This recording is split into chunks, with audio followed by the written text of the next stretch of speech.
জন্মাষ্টমীর দিন নিবেদন করুন এই 10টি ভোগ। শ্রীকৃষ্ণের অতি প্রিয় এই ভোগ। গোপাল সোনার প্রিয় ভোগ কি কি? 56 ভোগের থেকেও বেশি প্রিয় এই 10টি ভোগ। রাধে রাধে বন্ধুরা, শ্রীকৃষ্ণ জন্মাষ্টমীতে 56 ভোগটি নিবেদন করার রীতি রয়েছে, কিন্তু সবার পক্ষে সম্ভব হয়ে ওঠে না, সবার মন হলেও দেওয়া সম্ভব হয় না। কিন্তু জন্মাষ্টমীর দিন যদি এই 10টি ভোগ শ্রীকৃষ্ণকে নিবেদন করতে পারেন, তাহলে আপনার জীবন থেকে নানা রকম দুঃখ কষ্ট দূর হবে।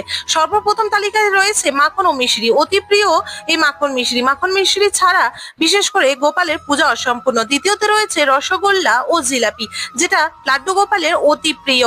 এবং তৃতীয়তে রয়েছে তালের যে কোনো জিনিস, যেমন তালের বড়া, তালের লুচি, তালের পিঠা ইত্যাদি।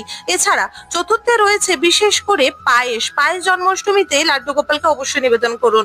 এবং 5-এ রয়েছে ড্রাই ফ্রুট। এবং 6-এ রয়েছে পঞ্চ অমৃত, যা লাড্ডু গোপালের অতি প্রিয়। এবং 7-এ রয়েছে নারকেল নাড়ু বা লাড্ডু। তারপর দেবেন মালপোয়া। মালপোয়া শ্রীকৃষ্ণের অনেক পছন্দ। তারপরে দেবেন একটি শসা। শসা শ্রীকৃষ্ণের অনেক পছন্দের একটি ফল। এবং সুজির তৈরি যে কোনো সুজির হালুয়া ও মিষ্টি, এর সাথে অবশ্যই দেবেন তুলসী পত্র, যেটি ছাড়া গোপালের ভোগ অসম্পূর্ণ। হরে কৃষ্ণ।